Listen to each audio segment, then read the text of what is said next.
Ever wonder what really happens between getting your offer accepted and finally getting the keys to your new property? Whether you're a first-time buyer, a seasoned investor, or a seller getting ready to move on, today I'm going to walk you through every single step of a real estate transaction in the city of Montreal. No fluff, just what actually happens and what you need to be ready for. Hi, I'm LJ Aguinaga with LJ Realties here in Montreal. I've been working in real estate since I was 18, and over the years I've helped hundreds of clients navigate their purchasing and sales from condos to plexes and everything in between. I also personally own more than 75 units and manage over 220 units, so I've seen the best and the worst of what can happen in a real estate deal. That's why I'm passionate about sharing what really goes on behind the scenes. Today, I'm going to break down the full timeline of one real estate transaction from the time of the offer was accepted to the keys in hand. So now you know exactly what to expect. Today, I want to say thank you to Club Atwater. They're hosting us in their beautiful space. If you're looking for a new gym, a new community, a new social club, this is the place to be. If you want to play squash, pickleball, other sports, they have a golf simulator, you name it. I'm here a couple days a week to lift some weights. I absolutely love this space, so check them out online at clubatwater.ca. Let me introduce you to the property we're following today, a fourplex in Villeray listed at $929,000. Our client is an investor who wanted solid long-term tenants and strong appreciation. We negotiated the offer, got it accepted, and the clock started ticking. After visiting properties for about 2 weeks with my client, we finally found our diamond in the rough. This property stood out to us because the rental value that the listing broker used for the vacant unit was a lot lower than what we knew we could rent the unit for. This means that a lot of buyers probably skipped over it because the total revenue that was declared on the MLS was a lot lower than it should have been. Thanks to our sharp eye, we were able to identify this opportunity, schedule a visit, and submit an offer. Our offer was conditional to seeing the other units that we were unable to see during our visit, an inspection of the property, a thorough review of the documents, and financing. After pitching our offer to the seller, they were open to what we had to say. Boom, we had an accepted offer.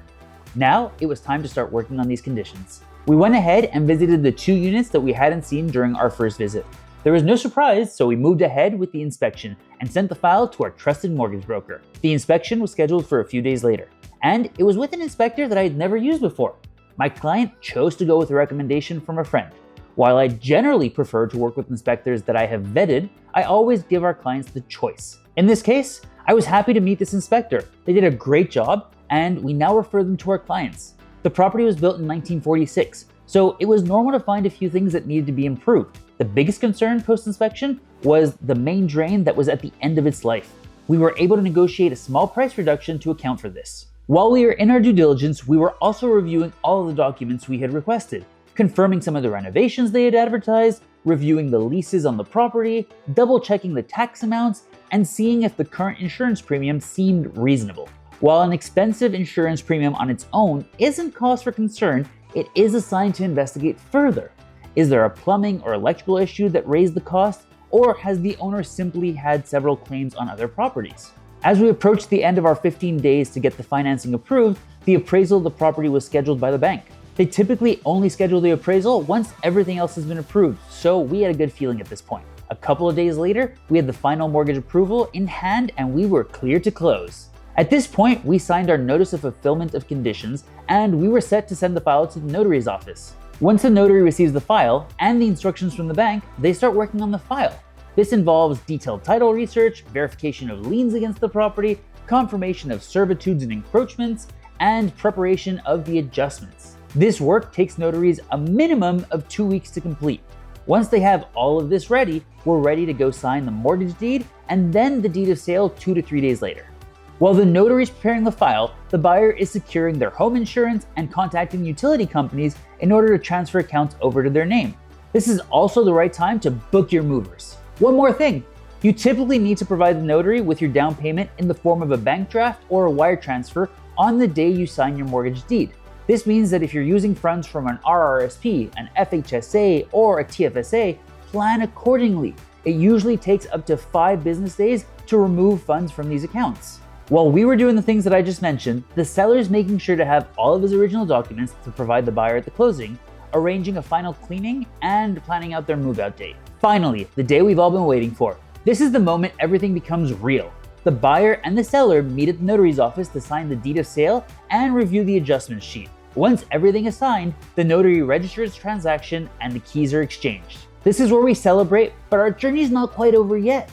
Next, we have our occupancy date, which is the date that the buyer gets access to the property. It's not always on the same day as the notary signing. Determining these dates is part of your negotiation. You are encouraged to go do a walkthrough on your occupancy date, even if you're not moving in that day. This will allow you to flag any potential issues to the seller immediately. As we saw, there are a lot of steps involved in purchasing the property, but don't worry, we've got your back. The journey begins with a buyer's consultation where I walk you through the steps to come. From there, we get you pre-approved and we start visits. Once we find the dream property, we go through the steps mentioned in this video. Drafting and negotiating offers, the due diligence period, lifting conditions, preparing for the notary, signing at the notary, and taking possession. If you're wondering how long this could take, from the time we have an accepted offer, we can go to the notary in as little as 30 days. Generally speaking, we notarize a sale in 30 to 90 days following an accepted offer. But not all accepted offers make it to the notary. Sometimes we pull out during the due diligence period due to problems with the documents or the inspection. A few tips for a smoother buying experience. Stay in touch with your broker, plan for delays, and don't forget closing costs. Now, you might be thinking about either selling or buying a home in the greater Montreal area. And so when that time comes, my real estate team and I want to be your real estate resource of choice. Check us out over on Google. We've got over 200 5-star reviews. Then, when the time comes, book a call with me to get started. The link is in the description down below. We've guided hundreds of clients through this exact process, and we'd love to do the same for you. So there you have it. From the moment your offer is accepted to the day you finally get the keys in hand, this is what a real estate transaction in Montreal actually looks like. It's not just paperwork and deadlines, it's negotiations, strategy, follow-up, and timing. And no two deals are ever quite the same. Buying or selling a property is one of the biggest financial decisions you'll make. And whether you're doing it for the first time or the 15th time, it helps to have someone in your corner who's done this hundreds of times before.